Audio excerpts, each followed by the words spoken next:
Alright, so in this video we're going to explore the foundational role that fear and scarcity play in the manifestation and creation of disease. And to do this we're going to use the model of the three treasures and pull from many different ideas and aspects from Chinese medicine and philosophy and Taoism. So in many circles and many schools of thought, the real root cause of disease, or lack of ease, if you want to call it that, is simply put as fear. Now, some new agey sort of arenas or alternative people or hyper-emotional or hyper-mental people might pay this concept lip service, but if we use five elements or the Chinese medicine, we can see it has a literal correlation and manifestation in that we can look at how the emotion of fear interplays with the kidneys. Now the kidneys are believed and demonstrated to be the real root of our life, of our vitality, of really our essence.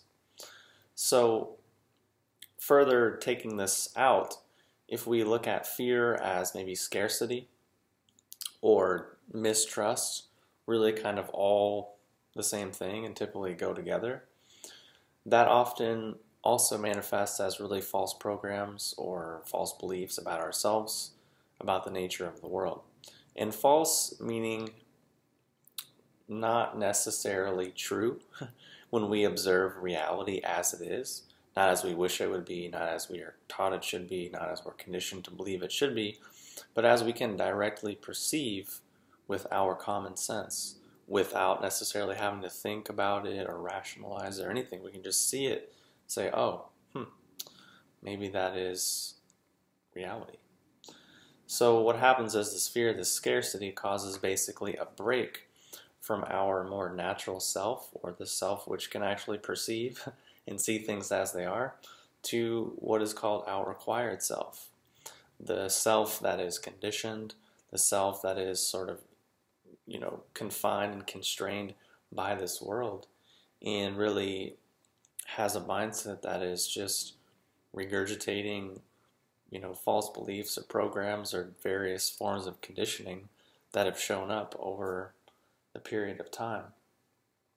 So basically what happens is this original break or this deviation or diversion or whatever basically causes our will, or what's called our Juror in Chinese whatever thought, is basically directed from guarding our essence, it's distracted from illumination and insight, and we'll come back to what those mean, and it's instead focused on this mundane acquired world and the fears and worries and the anxieties and the conditioning and all of the stuff that is coming along with that. Now at that moment we need to point out that none of this is moralistic, none of this is that conversation at all, because we use these words and they're very loaded in the English language, and people might believe that it's sort of a put down on the regular everyday kind of world, and that we should completely just, it's all bad. And that's not really what I'm saying. That's not really realistic. It's not really balanced. It's not really realistic or reasonable in any way, shape, or form. So basically what happens is our will is turned away from these factors of guarding our essence and insight and illumination and expression and creativity and that. Instead, it's controlled by this fear and this real belief in scarcity and this real mistrust. Now we could spend hours exploring the subtleties and different beliefs and different ways that those things show up, but I trust that you're a human being and you've experienced those things and have some degree of familiarity with what they mean and can surmise your own meaning and observation in your own life. So how this relates to the three treasures is that basically this causes us to leak our Jing, because we are, instead of being illuminated by insight and intuition and inspiration and all of these things, hence the prefix in,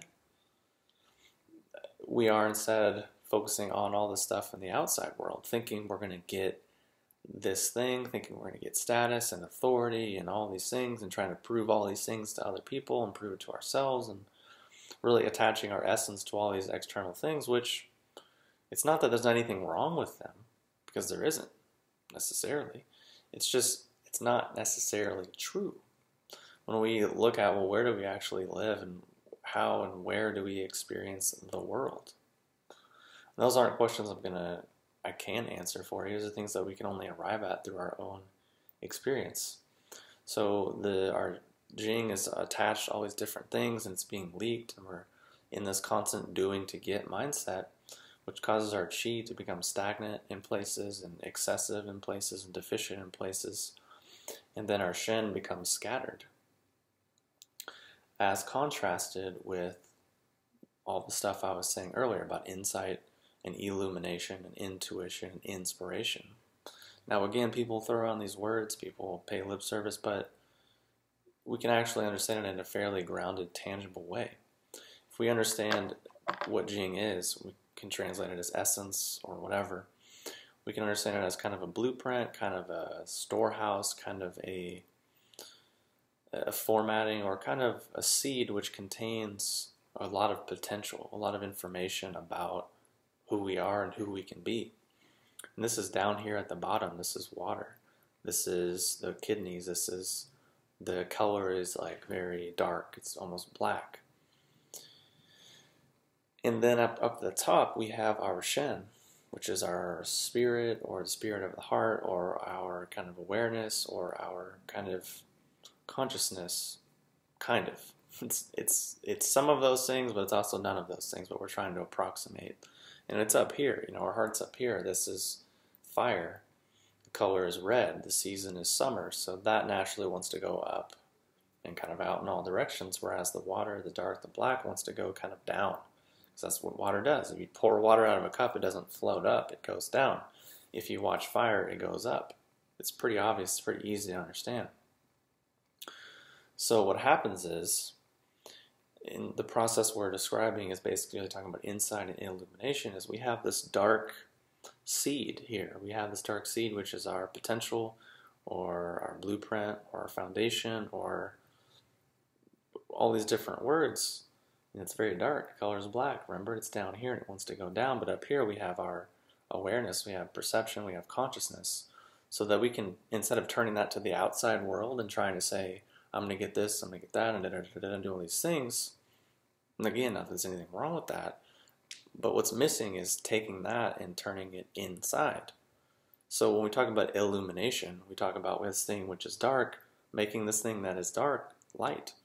Meaning we're talking about our natural self, or our congenital nature, or original nature, which we are losing.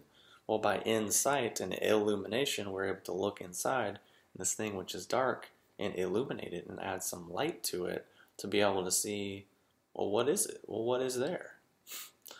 And through that, we're inspiration, meaning the spirit inside of us, and we're seeing it, we're illuminating it. So these words, these terms, these concepts, these ideas they don't have to be otherworldly. They don't have to be weird, even though so many people make them out to be. It's very simple. It's all very much right here within ourselves.